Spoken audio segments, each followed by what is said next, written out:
L'épisode commence avec Hakan qui révèle à Tahir le contenu mystérieux de la valise, de vieilles cartes usées et de fausses pièces d'argent. Il allume ensuite une bougie sur un petit gâteau et invite Tahir à faire un vœu en l'éteignant. Après que Tahir s'est exécuté, Hakan lui souhaite la bienvenue dans leur équipe. Ensemble, ils mangent le gâteau, scellant cette étrange alliance avec un sourire complice. Le soir venu, Ferit arrive au restaurant où travaille Nazli, un bouquet de fleurs à la main. Nazli, rayonnante, les accepte avec un sourire, trouvant les fleurs jolies. Ferit lui dit qu'il doit être romantique puisqu'ils sont de jeunes mariés. Elle lui répond avec humour que c'est effectivement ce que font les couples normaux avant de rentrer avec ses fleurs. Manami observe la scène avec émotion et félicite discrètement Ferit d'avoir eu cette belle attention. Elle lui fait un geste d'approbation qui en dit long.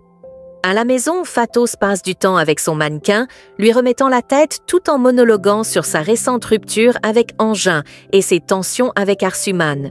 Soudain, on frappe à la porte. Elle va ouvrir et découvre Tahir sur le pas de la porte. Surprise, elle l'invite à entrer. Elle lui propose de lui préparer quelque chose à boire et se rend à la cuisine. Pendant ce temps, Tahir tombe nez à nez avec le mannequin et sursaute, terrifié par sa présence silencieuse et étrange. De son côté, Ferit a organisé une petite soirée romantique avec Nazli, une séance de cinéma. Elle tente de le faire frissonner avec une histoire effrayante, mais Ferit reste imperturbable. Amusé, Nazli lui dit qu'il devrait consulter un médecin, car ce n'est pas normal de ne rien ressentir face à ce genre de récit. Chez Fatos, Tahir n'arrête pas de jeter des coups d'œil anxieux au mannequin, visiblement mal à l'aise. Fatos revient enfin avec 2 tasses de thé. Ils entament une discussion légère sur les animaux. Elle lui confie qu'elle aimerait avoir un animal de compagnie à la maison et lui demande s'il préfère les chats ou les chiens. Contre toute attente, Tahir répond qu'il préfère les poules. Étonnée, elle le laisse s'expliquer. Il lui confie son rêve. Avoir une petite maison avec un jardin, un poulailler, des poules et un coq. Touché, Fatos lui dit que c'est un très beau rêve et il la remercie avec un sourire sincère. À ce moment-là, Engin appelle Fatos. Il lui dit qu'il souhaite rendre visite à Denis et lui demande de l'accompagner.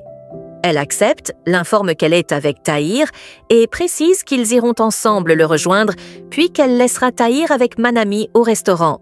Après l'appel, elle avoue à Tahir qu'elle ne sait pas comment se comporter devant Engin. Il lui conseille simplement de rester elle-même, en tant qu'amie. Elle part se changer dans sa chambre. Tahir, lui, rumine intérieurement, agacé par les prétextes qu'Engin utilise pour revoir Fatos.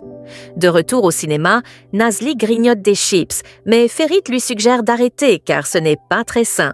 Elle lui rétorque qu'il n'aime rien de ce qu'elle aime et souligne qu'ils n'ont rien en commun. Ferit lui rappelle alors qu'ils partagent au moins une chose, leur amour pour les films d'horreur. Elle plaisante, remerciant le ciel qu'ils aient au moins ça en commun. Pendant ce temps, Engin, Fatos, Tahir et Manami rendent visite à Denis. L'ambiance est calme et un peu tendue. Fatos commente qu'elle est seule à la maison depuis le départ d'Arsuman, ce qui ne laisse personne indifférent. Arsuman évoque sa séparation avec Engin, mentionnant qu'elle ne porte enfin plus son alliance. Engin réagit immédiatement et lui demande pourquoi elle a utilisé le mot « enfin ». Était-ce ce qu'elle attendait? Embarrassée, Arsuman s'excuse et assure que ce n'était pas ce qu'elle voulait dire. Pour détendre l'atmosphère, Fatos annonce qu'Engin et elle ne sont désormais que des amis. Tariq, assis à côté, n'arrête pas de la fixer. Denis le remarque et lui demande s'il va bien. Tariq répond vaguement qu'il va bien, puis lance un commentaire sur le trafic. Manami acquiesce, partageant son avis. Il la remercie d'être là, ce qui semble toucher la jeune femme. Fatos, taquine, demande à Arsuman si elle ne leur offrirait pas quelque chose à boire ou à grignoter. Arsuman plaisante en disant qu'il ne reste que 3 doigts de banane. Denis se lève pour aller leur préparer un cocktail, mais Fatos l'arrête net, lui rappelant qu'il est malade. Il minimise la situation, disant que seule sa main est blessée. Finalement, il obéit et retourne s'asseoir. Fatos entraîne Arsuman en cuisine, suivi de Manami. Une fois là, Fatos glisse un petit conseil à Manami. Elle doit faire plus d'efforts, car Tariq est un garçon très timide. Intrigué, Arsuman leur demande de quoi elle parle, mais Fatos élude rapidement. De retour au cinéma, le film d'horreur bat son plein. Nazli, terrifiée, se cache le visage dans ses mains. Ferry en profite pour la fixer, ce qui ne passe pas inaperçu. Elle lui demande pourquoi il la regarde, particulièrement ses lèvres. Avant qu'ils ne répondent, un spectateur agacé leur demande de se taire et de se concentrer sur le film. Ferit lui glisse alors que la scène effrayante est déjà passée et encourage Nazli à regarder l'écran. Elle s'exécute et pousse un cri strident dès la scène suivante. Chez Denis, Fatos, Manami et Arsuman terminent la préparation du cocktail et vont le servir aux garçons. Fatos s'approche d'Angin et lui tend un verre, qu'il accepte en la remerciant en l'appelant « mon ami », un mot qui pique un peu. Arsuman sert Denise avec un petit sourire, tandis que Manami apporte un verre à Tariq. Curieuse, elle lui demande s'il a une petite amie. Surpris, il répond que non. Angin commente que la vie de célibataire est la meilleure. Mais Denis, fidèle à lui-même, réplique que les gens se marient quand ils sont heureux ensemble. Tariq appuie son avis en disant que le mariage est une belle chose. Manami se range de son côté, prenant pour exemple Nazli et Ferit, ce qui gêne un peu Denise. Pendant ce temps, à la maison, Nazli boit du thé en se moquant d'elle-même. Elle n'arrive pas à croire qu'elle a eu peur de simples zombies. Puis, à voix haute, elle se rassure. Elle n'a pas peur des zombies. Mais soudain, les lumières se mettent à clignoter. Pensant à une blague de Ferit, elle l'interpelle, lui demandant d'arrêter ce jeu d'enfant. Mais il ne répond pas. Le robinet se met à couler tout seul. Prise de panique, elle crie encore le nom de Ferit. Un ballon descend lentement des escaliers.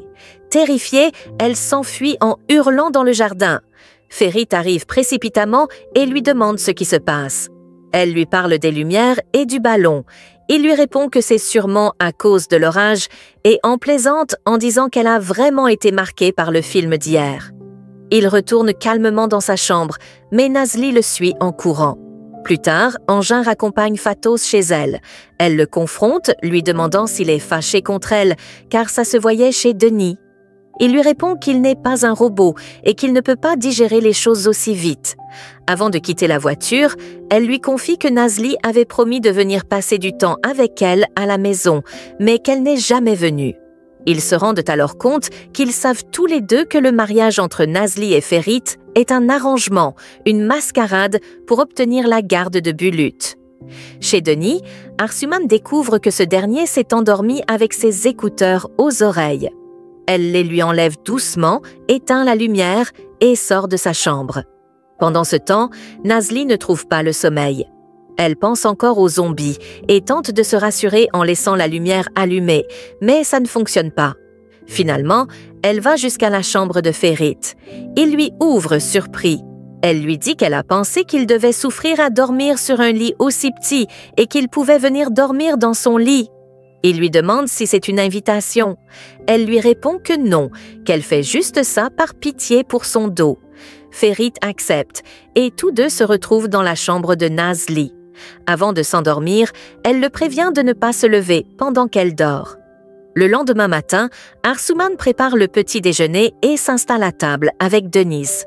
Elle prend son courage à deux mains et lui demande s'il veut qu'elle parte.